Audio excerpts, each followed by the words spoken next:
Hi friends, welcome to Jalsa creation. അപ്പോൾ ഇതേ നമ്മുടെ പുതിയൊരു വീഡിയോ ഇന്ന് നോമ്പായിട്ട് നമ്മുടെ വീഡിയോസൊന്നും നോമ്പിൻ്റെ വിഭവങ്ങളുടെ വീഡിയോസൊന്നും ഇട്ടിട്ടില്ല. അപ്പോൾ ഇന്ന് നോമ്പ് തുറയുടെ കുറച്ച് വീഡിയോസാണ് ഇട്ടിട്ടുള്ളത്. അപ്പോൾ എൻ്റെ വീട്ടിലൊന്ന് നോമ്പ് തുറക്കാൻ പോയിരുന്നു. അപ്പോൾ അവിടെ നിന്ന് എടുത്തിട്ടുള്ള കുറച്ച് വീഡിയോസാണ്. അപ്പോൾ ഇതേ എല്ലാവരും തീർച്ചയായിട്ടും സ്കിപ്പ് ചെയ്യാതെ തന്നെ നമ്മുടെ വീഡിയോ മുഴുവനായിട്ട് കാണുക. നല്ല കുറച്ച് റെസിപ്പീസ് ഇതിനകത്ത് കാണിക്കുന്നുണ്ട്. അപ്പോൾ ഞാൻ ആദ്യമായിട്ട് ചെയ്തെടുക്കുന്നത് സ്നാക്സിന് വേണ്ടി ചട്ടിപ്പത്തിരിക്ക് മാവ്, ഒരു മുട്ടയും മൈദയും കൂടെ ചേർത്തിട്ട് നല്ല ദോശമാവിൻ്റെ പരുവത്തിൽ കലക്കിയെടുത്തിട്ട് ഇനി അത് നമുക്ക് നന്നായിട്ട് തന്നെ നമ്മൾ ഏത് പാനിലാണോ ചട്ടിപ്പത്തിരി ഉണ്ടാക്കിയെടുക്കുന്നത് ആ പാനിൻ്റെ വട്ടത്തിൽ തന്നെ നമ്മൾ ഈ ദോശ ചുട്ടെടുക്കാം. അപ്പോൾ നമ്മൾ മൈദയൊക്കെ കുഴച്ച് പരത്തി ഉണ്ടാക്കുന്നതിനേക്കൊക്കെ എത്ര ഈസിയാണ് ഇങ്ങനെ ദോശയായിട്ട് കലക്കിയിട്ട് ചുട്ടെടുക്കുമ്പോൾ നമുക്ക് പണിയുടെ ഭാരം കൂടിയിട്ട് ഇങ്ങനെ ചെയ്തെടുക്കാൻ.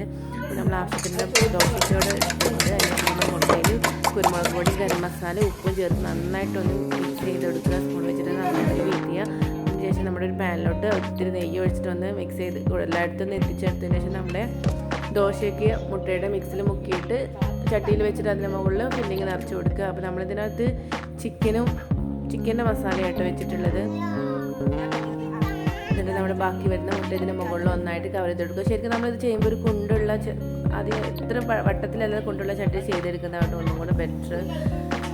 പക്ഷേ ഇങ്ങനെ ആയാലും കുഴപ്പമൊന്നുമില്ല. അവിടെ നമ്മൾ ഒരു ഭാഗത്ത് നന്നായിട്ട് മുറിച്ച് വന്നിട്ടുണ്ടെങ്കിൽ ഒന്ന് തിരിച്ചിട്ട് കൊടുക്കുകയാണ്.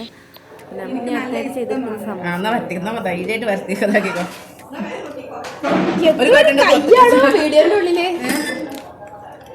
നമ്മൾ ഈ സമൂസയുടെ മാവിനകത്ത് കുറച്ച് ഉരുളക്കിഴങ്ങും കൂടി ചേർത്ത് ചിക്കൻ്റെ മസാല തന്നെയാണ് പൊട്ടാറ്റൊക്കെ ചേർത്ത് കൊടുത്തിട്ടുണ്ട്.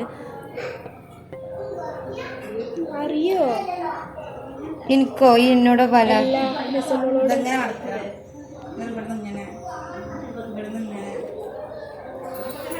ഇതെന്താ പ്രശ്നം? ഇതെന്താ തിന്നതൊന്നുമില്ല, സ്പൂണൊന്നുമില്ല. ഇന്നലെ സ്പൂണ് കയ്യെന്തിനുള്ളതാ? കയ്യിട്ടില്ലട, സ്പൂണിട്ടില്ല, സ്പൂണിട്ടില്ലട, കയ്യിട്ട് തന്നെ വലിപ്പയ്യല്ലോ. അങ്ങനെയാണ് നമ്മുടെ സമാധാനം. അപ്പോൾ അതൊക്കെ റെഡി ആയിട്ടുണ്ട്. ഇനി നമുക്ക് വത്തക്കയുടെ വെള്ളം കൂടെ ഒന്ന് കലക്കിയെടുക്കണം. അവിടെ വന്നിട്ട് ഇങ്ങനെ ചെറുതായിട്ട് കത്തി വെച്ചിട്ട് കട്ട് ചെയ്തെടുത്ത് നമുക്ക് ഈസി ആയിട്ട് പെട്ടെന്ന് തന്നെ ചെയ്തെടുക്കാൻ പറ്റും കേട്ടോ. എന്നിട്ട് ഒരു കയ്യിൽ വെച്ച് ഇതൊക്കെ കോരിയെടുക്കുക. എന്നിട്ട് അതിലോട്ട് ആവശ്യത്തിന് പഞ്ചസാര വേണമെന്നുണ്ടെങ്കിൽ പഞ്ചസാര, പിന്നെ കുറച്ച് നല്ല തണുത്ത വെള്ളം ഒഴിച്ചിട്ട് മിക്സ് ചെയ്തെടുത്തിട്ട് നമ്മുടെ വത്തക്ക വെള്ളം ഇവിടെ നല്ലൊരു സൂപ്പർ ടേസ്റ്റിയായ വത്തക്ക വെള്ളം റെഡിയായി. പിന്നെ ഇതേ ഫ്രൂട്ട്സിൻ്റെ പണിയല്ല, അപ്പോൾ അതിവിടെ നന്നായിട്ട് തന്നെ ഡെക്കറേറ്റ് ചെയ്തെടുക്കുന്നുണ്ട്. അപ്പോൾ അങ്ങനെ ആപ്പിളും ഓറഞ്ചും മുന്തിരിയും അനാറും പിന്നെ നമ്മുടെ മാങ്ങയായിട്ട് എടുത്തിട്ടുള്ളത്. ഇത് തരി കാച്ചിയതാണ്. അപ്പോൾ ഇതിൻ്റെ പ്രത്യേകത ഞാൻ കാണിക്കുന്നത് ഇവിടെ ഉമ്മ ചെയ്തെടുക്കുമ്പോൾ അതിനകത്ത് കറിവേപ്പിലയും കൂടെ ഉള്ളി പൊപ്പിക്കണേലിട്ടു കേട്ടോ.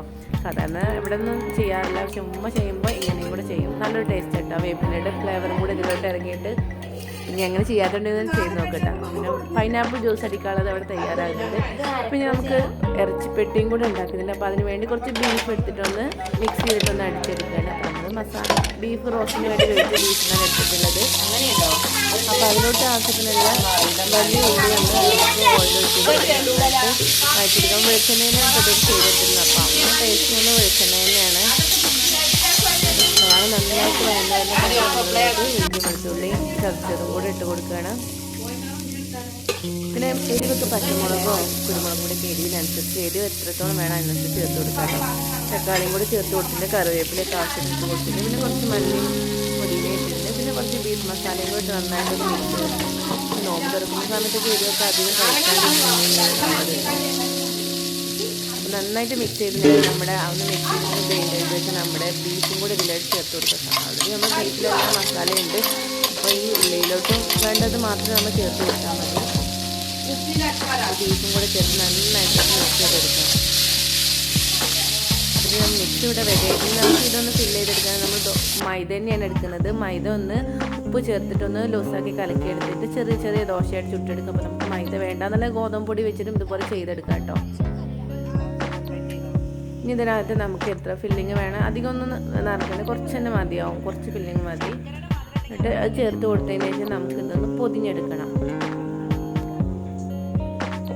ഇപ്പോൾ സ്പൂണിനേക്കായി നല്ല കൈ ഞാൻ തോന്നിയപ്പോൾ കൈ വെച്ചിട്ട് തന്നെ കേട്ടോ ചെയ്തെടുക്കുന്നത്.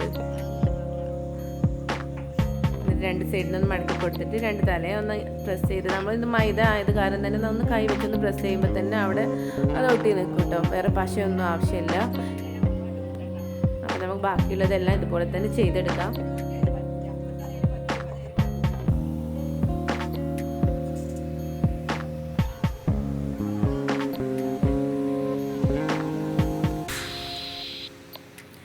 നമ്മുടെ വീഡിയോസ് ഒരാളല്ല, നമ്മൾ നോമ്പുത്തറ വിഭവങ്ങൾക്കൊക്കെ ആകുമ്പോൾ നമ്മൾ ഒരുപാട് പേരാണല്ലോ ചെയ്ത്, വീട്ടിലുള്ള എല്ലാവരും കൂടെ കൂടിയിട്ടാണ് ഒരു ജോലി തന്നെ ചിലപ്പോൾ അതിൻ്റെ പകുതി ഭാഗം നമുക്ക് ചെയ്യാൻ പറ്റുന്നുണ്ടാവും എല്ലാവരും കൂടെ കൂടി ചെയ്യുമ്പോൾ.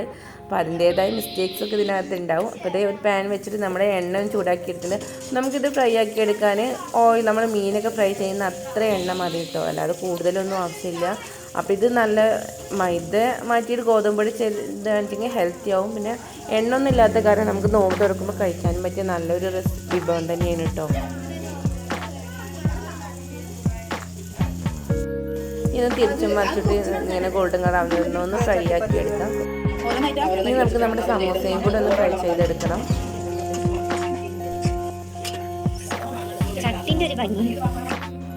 അപ്പോൾ ഇങ്ങനെ നമ്മുടെ നേരത്തെ തയ്യാറാക്കി വെക്കുക ഇറച്ചി പത്തിരി ഒന്ന് കട്ട് ചെയ്തെടുക്കുകയാണ്. അപ്പോൾ സാധാരണ ഇറച്ചി പത്തിരിക്ക് നല്ല കട്ടിയിലല്ലേ ഉണ്ടാവാറ്, ഇത് കട്ടി കുറച്ചിട്ട് നല്ല കുറച്ച് വട്ടം കൂട്ടിയിട്ടാണ് ഉണ്ടാക്കിയിട്ടുള്ളത്.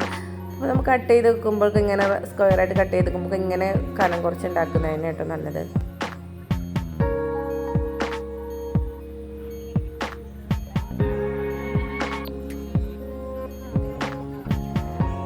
അപ്പോഴത്തേക്കും നമ്മുടെ ഒക്കെ സെറ്റാക്കി വെച്ചിട്ടുണ്ട്. അപ്പോൾ നമ്മുടെ പൈനാപ്പിൾ ജ്യൂസും വത്തക്ക വെള്ളം പിന്നെ നല്ല ഇഞ്ചിയും അണ്ടിപ്പരിപ്പൊക്കെ ഇട്ടടിച്ച് നല്ല ലൈമും തരിക്കഞ്ഞിയൊക്കെ ഇവിടെ റെഡി ആയിട്ടുണ്ട്. പിന്നെ നമ്മുടെ ഫ്രൂട്ട്സും പൊരിക്കടിയൊക്കെ സെറ്റാക്കി വെച്ചിട്ടുണ്ട്.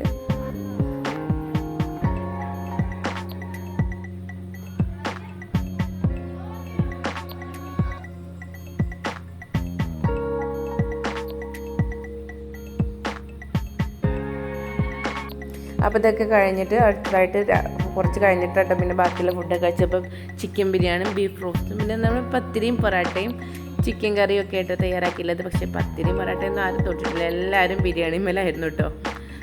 അപ്പോൾ ബിരിയാണിയിൽ ഉണ്ടാക്കുന്നതാവും ഒന്നും കൂടി നോമ്പിനൊക്കെ നല്ലത് തോന്നും, കാരണം പണിയും കുറഞ്ഞിട്ടും പിന്നെ എല്ലാവരും കഴിക്കുകയും ചെയ്യുക അത് തന്നെയാണ് കേട്ടോ.